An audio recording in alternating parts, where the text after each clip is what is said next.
नमस्कार। आप सभी का हार्दिक अभिनंदन एवं स्वागत है दोस्तों। इस महत्वपूर्ण वीडियो में हम आपके मौनी अमावस्या का महत्व और उससे जुड़ी पौराणिक व्रत कथा सुनाएंगे और साथ ही हम जानेंगे माघ मास की अमावस्या तिथि कब है, 9 या 10 फरवरी। अमावस्या तिथि कब प्रारंभ हो रही है, कब समाप्त हो रही है, पूजा का शुभ मुहूर्त, पूजा विधि और इस दिन किए जाने वाले 3 विशेष कार्यों के बारे में, इसलिए इस वीडियो को अंत तक जरूर देखें। उसका दोस्तों स्वागत है आप सभी का आपके पसंदीदा चैनल हिंदू रिलीजियस टेल्स में। दोस्तों, हिंदू धर्म में मौनी अमावस्या का विशेष महत्व माना जाता है। यह मुख्य रूप से माघ माह के कृष्ण पक्ष की अमावस्या को मनाया जाता है। मौनी अमावस्या को लेकर यह मान्यता है कि इस दिन मनु ऋषि का जन्म हुआ था। साथ ही यह भी माना जाता है कि इस दिन गंगा के जल में देवी देवताओं का वास होता है, इसलिए मौनी अमावस को गंगा जल में स्नान करना बहुत ही शुभ माना जाता है। आइए जानते हैं क्यों रखा जाता है मौन व्रत। मौनी अमावस्या के दिन लोग मौन रहकर पूरा दिन बिताते हैं। पौराणिक मान्यताओं के अनुसार मौनी अमावस्या के दिन संयम रखकर मौन व्रत किया जाता है। कहा जाता है कि होठों से प्रभु के नाम का जप करने पर जितना पुण्य प्राप्त होता है, उससे कई गुना ज्यादा पुण्य मन में हरि नाम का जप करने से प्राप्त होता है। मौनी अमावस्या पर मौन व्रत किया जाता है।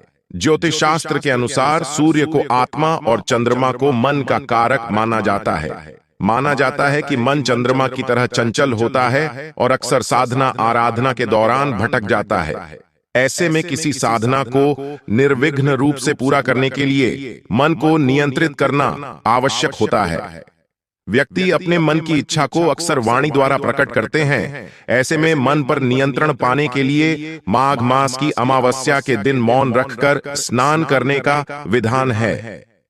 धार्मिक मान्यताओं के अनुसार इस दिन मन और वाणी पर नियंत्रण रखते हुए स्नान करने से व्यक्ति की सभी इच्छाएं पूरी होती हैं और उसे मोक्ष की प्राप्ति होती है। इस दिन भगवान विष्णु और पीपल के वृक्ष की पूजा की जाती है। इसके पीछे का कारण हमें मिलता है मौनी अमावस्या की कथा में। तो आइए जानते हैं मौनी अमावस्या की कथा, लेकिन उससे पहले दोस्तों इस वीडियो को लाइक अवश्य कर दें। हिंदू रिलीजियस टेल्स चैनल को सब्सक्राइब करके बेल आइकन का बटन दबाना बिल्कुल भी ना भूलें और एक बार कमेंट सेक्शन में पूरी श्रद्धा के साथ लिखें, हर हर महादेव, ओम नमः शिवाय। महादेव की कृपा आप पर, आपके पूरे परिवार पर सदा बनी रहे। दोस्तों, पुराणों के अनुसार कांचीपुरी में एक ब्राह्मण रहता था। उसका नाम देव स्वामी तथा उसकी पत्नी का नाम धनवती था। उनके 7 पुत्र तथा एक पुत्री थी। पुत्री का नाम गुणवती था। ब्राह्मण ने 7 पुत्रों को विवाह करके बेटी के लिए वर खोजने अपने सबसे बड़े पुत्र को भेजा। उसी दौरान किसी पंडित ने पुत्री की जन्म कुंडली देखी और बताया, सप्तपदी होते होते यह कन्या विधवा हो जाएगी। तब उस ब्राह्मण ने पंडित से पूछा, पुत्री के इस वैधव्य दोष का निवारण कैसे होगा? पंडित ने कहा, सोमा का पूजन करने से वैधव्य दोष दूर होगा। फिर सोमा का परिचय देते हुए उसने बताया, वह एक धोबिन है। उसका निवास स्थान सिंहल द्वीप है। उसे जैसे तैसे प्रसन्न करो और गुणवती के विवाह से पूर्व उसे यहाँ बुला लो। तब देव स्वामी का सबसे छोटा लड़का बहन को अपने साथ लेकर सिंहल द्वीप जाने के लिए सागर तट पर चला गया। सागर पार करने की चिंता में दोनों एक वृक्ष की छाया में बैठ गए। उस पेड़ पर एक घोंसले में गिद्ध का परिवार रहता था। उस समय घोंसले में सिर्फ गिद्ध के बच्चे थे। गिद्ध के बच्चे भाई बहन के क्रियाकलापों को देख रहे थे। सायंकाल के समय उन बच्चों गिद्ध के बच्चों की मां आई तो उन्होंने भोजन नहीं किया। वह अपनी मां से बोले, नीचे 2 प्राणी सुबह से भूखे प्यासे बैठे हैं। जब तक वे कुछ नहीं खा लेते तब तक हम भी कुछ नहीं खाएंगे। तब दया और ममता के वशीभूत गिद्ध माता उनके पास आई और बोली, मैंने आपकी इच्छाओं को जान लिया है। इस वन में जो भी फल फूल कंदमूल मिलेगा मैं ले आती हूं। आप भोजन कर लीजिए। मैं प्रातःकाल आपको सागर पार कराकर सिंहल द्वीप की सीमा के पास पहुंचा दूंगी। और वे दोनों भाई बहन माता की सहायता से सोमा के यहां जा पहुंचे। वे नित्य प्रातः उठकर सोमा का घर झाड़ कर लीप देते थे। एक दिन सोमा ने अपनी बहुओं से पूछा, हमारे घर कौन बुहारता है, कौन लीपता पोतता है? सबने कहा, हमारे सिवाय और कौन बाहर से इस काम को करने आएगा? किंतु सोमा को उनकी बातों पर विश्वास नहीं हुआ। एक दिन उसने रहस्य जानना चाहा। वह सारी रात जागी और सब कुछ प्रत्यक्ष देखकर जान गई। सोमा का उन बहन भाई से वार्तालाप हुआ। भाई ने सोमा को बहन संबंधी सारी बात बता दी। सोमा ने उनकी श्रम, साधना तथा सेवा से प्रसन्न होकर उचित समय पर उनके घर पहुंचने का वचन देकर कन्या के वैधव्य दोष निवारण का आश्वासन दे दिया। मगर भाई ने उससे अपने साथ चलने का आग्रह किया। आग्रह करने पर सोमा उनके साथ चल दी। चलते समय सोमा ने बहुओं से कहा, मेरी अनुपस्थिति में यदि किसी का देहांत हो जाए तो उसके शरीर को नष्ट मत करना, मेरा इंतजार करना। और फिर सोमा बहन भाई के साथ पहुंच गई। दूसरे दिन गुणवती के विवाह का कार्यक्रम तय हो गया। सप्तपदी होते ही उसका पति मर गया। सोमा ने तुरंत अपने संचित पुण्यों का फल गुणवती को प्रदान कर दिया। तुरंत ही उसका पति जीवित हो उठा। सोमा उन्हें आशीर्वाद देकर अपने घर चली गई। उधर गुणवती को पुण्य फल देने से सोमा के पुत्र, जामाता तथा पति की मृत्यु हो गई। सोमा ने पुण्य फल संचित करने के लिए मार्ग में अश्वत्थ पीपल वृक्ष की छाया में विष्णु जी का पूजन करके 108 परिक्रमाएं की। इसके पूर्ण होने पर उसके परिवार के मृतक जन जीवित हो उठे। निष्काम भाव से सेवा का फल मधुर होता है, इस व्रत का यही लक्ष्य है और इसी कारण से इस दिन पीपल के वृक्ष की पूजा का बड़ा ही महत्व है। तो दोस्तों, यह तीनों नियमों से जुड़ी कथा। चलिए जानते हैं कि अमावस्या तिथि कब प्रारंभ हो रही है, कब समाप्त हो रही है और अमावस्या तिथि कब मनाई जाएगी। मौनी अमावस्या शुभ मुहूर्त साल 2024 में मौनी अमावस्या 9 फरवरी शुक्रवार को है। अमावस्या तिथि प्रारंभ होगी 9 फरवरी प्रातःकाल 8:02 पर अमावस्या तिथि समाप्त होगी। 10 फरवरी सुबह 4:28 पर ब्रह्म मुहूर्त होगा सुबह 5:21 से सुबह 6:13 तक। स्नान दान और पूजा का समय होगा सुबह 7:05 से पूरे दिन। अभिजीत मुहूर्त होगा दोपहर 12:13 से दोपहर 12:58। मौनी अमावस्या शुभ योग साल 2024 में मौनी अमावस्या के दिन सर्वार्थ सिद्धि योग संयोग बन रहा है। सर्वार्थ सिद्धि योग सुबह 7:05 से लेकर रात 11:29 तक है। यह एक शुभ योग है। मान्यता है कि सर्वार्थ सिद्धि योग में किए गए कार्य सफल और सिद्ध होते हैं। इस दिन मौन रहकर पितरों के लिए श्राद्ध तर्पण और दान करने से पितृदोष दूर होता है। अमावस्या के दिन काली चींटियों को शक्कर मिला हुआ आटा खिलाने से पाप कर्मों का क्षय होता है। मौनी अमावस्या के दिन प्रातःकाल सूर्य भगवान को अर्घ्य देना चाहिए। अर्घ्य देते समय तांबे के लोटे में लाल सिंदूर, लाल फूल व काले तिल डालना शुभ होता है। इसी दिन आपको स्नान दान इत्यादि सभी नियम पालन करने हैं। दोस्तों, आज के दिन अगर आप कुछ बातों का ध्यान रखते हैं, कुछ चीजों का दान करते हैं, तो सभी प्रकार के शनि दोषों से भी मुक्ति मिलती है और किसी भी प्रकार की आर्थिक, शारीरिक या मानसिक पीड़ा से अगर आपको परेशानी हो रही है तो आज का दिन बहुत महत्वपूर्ण है। आज के दिन उपाय कीजिए जिससे कि आपको लाभ होगा। और अब बात करते हैं कि हमें आज के दिन क्या करना चाहिए और क्या नहीं करना चाहिए। तो देखिए, अमावस्या तिथि है और शास्त्रों के अनुसार आज के दिन प्रातःकाल जल्दी उठकर पवित्र नदियों में स्नान करना चाहिए। तो अगर आप जा सकते हैं किसी पवित्र नदी में स्नान करने, तब तो बहुत अच्छी बात है। नहीं तो अपने घर में भी गंगा जल मिश्रित जल से स्नान कर सकते हैं। लेकिन स्नान करने से पहले घर की थोड़ी सी साफ सफाई कर लीजिए। अमावस्या तिथि पर घर की सफाई करने से घर से दरिद्रता दूर होती है, नकारात्मक ऊर्जा दूर होती है और किसी भी प्रकार का ग्रह दोष हो, वास्तु दोषों या फिर किसी की बुरी नजर लगी हो या कोई श्राप हो, बद्दुआ हो किसी की, तो समस्त प्रकार की नकारात्मक ऊर्जा ऊंची आपको मुक्ति मिल जाती है। सिर्फ अमावस्या तिथि पर साफ सफाई करने से सबसे पहले तो यही कार्य आपको करना है कि आज जब आप सुबह उठेंगे तो पहले घर की साफ सफाई कर लीजिए। थोड़ा बहुत जितना भी आपसे हो पाता है, जैसे कि बहुत से लोगों के प्रश्न आते हैं कि इतनी सुबह हम घर की साफ सफाई करते हैं तो फिर स्नान करने में बहुत देर हो जाती है। तो देखिए, आप सुबह उठकर जैसे कि घर की झाड़ू लगा लीजिए, उसके बाद घर के मुख्य द्वार को विशेष रूप से आज साफ रखना चाहिए, तो घर के मुख्य द्वार को अच्छे से साफ कर लीजिए और जल का छिड़काव कर दीजिए। घर की चौखट आज जरूर साफ होनी चाहिए। घर की चौखट पर थोड़ा सा पानी डालकर और अच्छे से धो लीजिए, ये बहुत आवश्यक है। तो घर में आप थोड़ी कम भी सफाई करेंगे तो चलेगा। स्नान करने के बाद आप जैसे कि दिन में भी साफ सफाई करते हैं, आज के दिन अगर घर से जाले उतारे जाते हैं, घर के कोने कोने की अगर साफ सफाई करी जाती है, तो घर में जो परेशानियां होती हैं वह दूर हो जाती है। तो मान लीजिए कि अगर आप सुबह नहीं कर पाते हैं तो दिन में भी कर सकते हैं। तो सुबह आपसे जितना भी हो पाता है उतनी साफ सफाई कर लीजिए, लेकिन घर के मुख्य द्वार की सफाई जरूर कीजिए। घर के मुख्य द्वार पर जल का छिड़काव होना चाहिए। आज के दिन घर की चौखट जरूर धोनी चाहिए, क्योंकि कहा जाता है कि आज के दिन पितृ आपके दरवाजे पर जरूर आते हैं।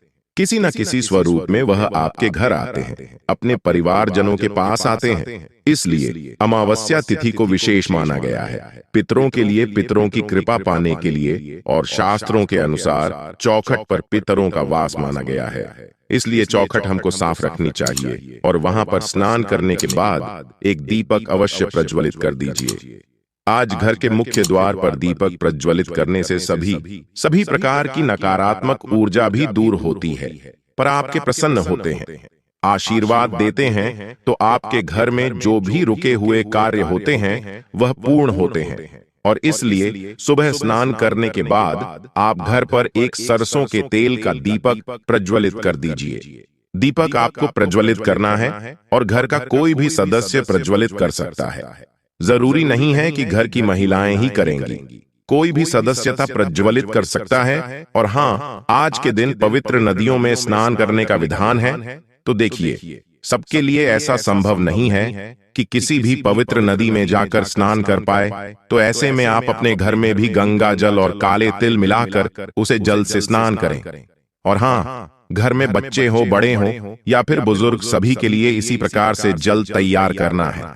मतलब जल में आपको गंगा जल और काले तिल जरूर मिलाने हैं। अगर इस प्रकार के स्नान करते हैं, ऐसे पुण्य अतिथियों व परिवार के दुर्भाग्य दूर होता है। सभी परिवार के सदस्यों के ऊपर किसी भी प्रकार का ग्रह दोष हो तो वह दूर हो जाता है। तो साल की बड़ी अमावस्या है, इस नियम का पालन प्रत्येक व्यक्ति को जरूर करना चाहिए। और स्नान करने के बाद भगवान सूर्य देव को जल अर्पित करें। आप जल में अगर थोड़े से काले तिल मिलाकर जल अर्पित करते हैं तो यह बहुत ही अच्छा होगा। इससे सभी प्रकार के बुरे ग्रह दोषों से आपको मुक्ति मिलती है, और किसी भी प्रकार की शनि जनित पीड़ा हो तो इससे भी मुक्ति मिलती है। और भगवान सूर्य देव को जल अर्पित करने के बाद आप तुलसी में थोड़ा सा कच्चा दूध अवश्य अर्पित कीजिए। इसके बाद आप अपने घर के मंदिर में जो भी नित्य की पूजा है वह कर लें।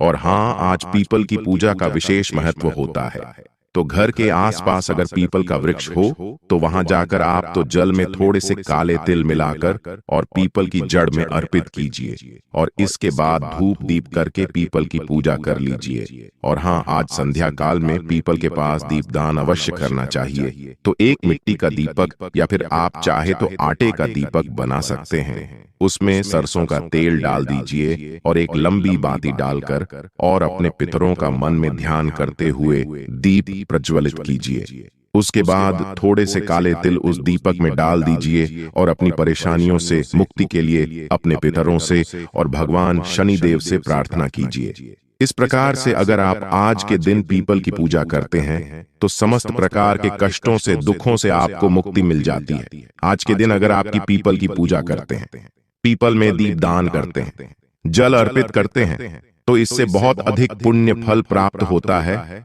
और सभी प्रकार के कष्टों से, दुखों से आपको मुक्ति मिलती है।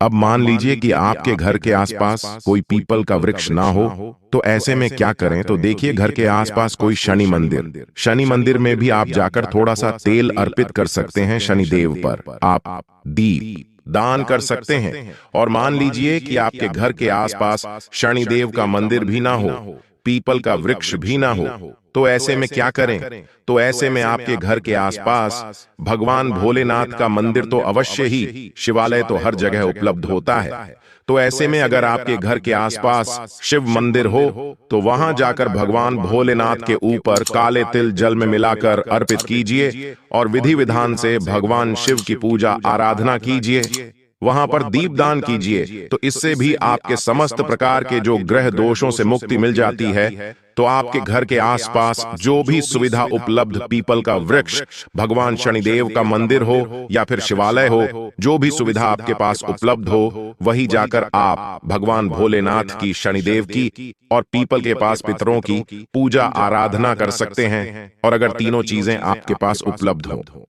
तब तो अत्यंत भाग्यशाली हैं। आपको इस तरह स्थानों पर जाकर दीप दान करना चाहिए, जल अर्पित करना चाहिए और तेल अर्पित करना चाहिए। शनिदेव के मंदिर में तो आज का दिन इतना श्रेष्ठ है कि आज के दिन अगर आप ये सभी कार्य करते हैं तो निश्चित ही आपके भाग्य में चमत्कारी रूप से परिवर्तन होगा और आपके सभी कार्य जो बिगड़े हुए हैं वह सभी कार्य बनेंगे। तो पूरे विश्वास से यह सभी कार्य कीजिए, निश्चित ही आपको लाभ होगा। और हां, मौनी अमावस्या का सबसे जरूरी नियम होता है मौन रहकर स्नान और दान करना। तो ऐसे बहुत से भक्तों के प्रश्न आते हैं कि कितने समय तक हमें मौन रहना चाहिए, क्या पूरे दिन मौन रहे? तो देखिए, मौनी अमावस्या के दिन नियम के अनुसार मौन ही रहना चाहिए, लेकिन सबके लिए ऐसा संभव नहीं है। बहुत से कार्य है और जो भी रूटीन लाइफ है उसमें आप बोले बिना नहीं रह सकते हैं। तो ऐसे में जब आप स्नान करेंगे, मौन रहकर स्नान कीजिए। मानसिक रूप से मंत्र जाप करें, बोलकर मंत्रों का जप नहीं करना चाहिए। और उसके बाद जब आप दान कर लेंगे तो दान करने के बाद ही कुछ बोलिए। तो आप चाहे तो स्नान करने के तुरंत बाद दान की सामग्री को स्पर्श करके और उसे दान कर सकते हैं। और उसके बाद आप पूजा पाठ इत्यादि बोलकर मंत्र उच्चारण करके भी कर सकते हैं और बात करते हैं कि आज किन चीजों का दान करना चाहिए। तो देखिए, अमावस्या के दिन काले तिल का दान करना श्रेष्ठ माना जाता है। इसके अलावा आप उड़द की दाल का दान कर सकते हैं, सरसों के तेल का दान कर सकते हैं, कंबल का यानी कि गर्म वस्त्रों का दान करना आज सबसे श्रेष्ठ माना जाता है। वस्त्रों का दान कर सकते हैं, कोई भी वस्त्र, अगर गर्म वस्त्र का दान करना चाहिए या कोई भी नॉर्मल वस्त्र भी आप दान कर सकते हैं। इसके अलावा धन का दान कर सकते हैं, अन्न का दान कर सकते हैं, सीधा दान कर सकते हैं, जैसे कि खाने की सामग्री निकालकर किसी ब्राह्मण के यहाँ, किसी जरूरतमंद के यहाँ भिजवा सकते हैं या किसी ब्राह्मण को, जरूरतमंद को घर बुलाकर भोजन भी करा सकते हैं। तो ये पूरी तरह से आपके ऊपर निर्भर करता है कि आप कौन सी चीज का दान करना चाहते हैं और कितनी संख्या में, कितनी मात्रा में दान करना चाहते हैं। और सुहागिन महिलाओं के लिए अमावस्या तिथि पर एक बहुत जरूरी नियम है जिसका पालन आपको करना चाहिए। अमावस्या तिथि, पूर्णिमा तिथि, यह दो ऐसी तिथियां हैं जिस दिन भूल से भी सुहागिन महिलाओं को बाल नहीं धोना चाहिए, क्योंकि धार्मिक मान्यताओं के अनुसार सुहागिन महिलाएं अगर अमावस्या तिथि पर बाल होती है या पूर्णिमा तिथि पर बाल धोती होती है तो इससे पति कष्टों में घिरे रहते हैं, पति की उम्र घटती है और दुर्भाग्य का सामना आपको करना पड़ता है। तो भूल से भी अमावस्या तिथि के दिन बाल मत धोए, इस बात का ध्यान रखिए। और हाँ, मौनी अमावस्या है तो आज के दिन आपको ध्यान रखना है कि आपके घर में किसी भी प्रकार की तामसिक चीजों का प्रयोग ना हो। जैसे कि अगर आप नियमित तौर पर मांस, मदिरा इत्यादि का सेवन करते हैं तो आज के दिन भूल से भी मत कीजिए। घर में किसी भी प्रकार से लड़ाई झगड़ा ना हो, वाद विवाद ना हो, इस बात का भी ध्यान रखिए। और हाँ, शाम के समय आपके घर के मंदिर में ईशान कोण में शुद्ध घी का एक दीपक अवश्य प्रज्वलित होना चाहिए, क्योंकि अमावस्या तिथि मां लक्ष्मी को अत्यंत ही प्रिय है। तो आज के दिन अगर आप मां लक्ष्मी की आराधना करते हैं, शुद्ध घी का दीपक जलाकर मां लक्ष्मी की पूजा आराधना करते हैं, तो हमेशा आपके घर में फिर लक्ष्मी का वास बना रहता है। तो मौनी अमावस्या पर इन सभी बातों का ध्यान रखें। तो दोस्तों, उम्मीद करता हूं कि आपको यह जानकारी पसंद आई होगी।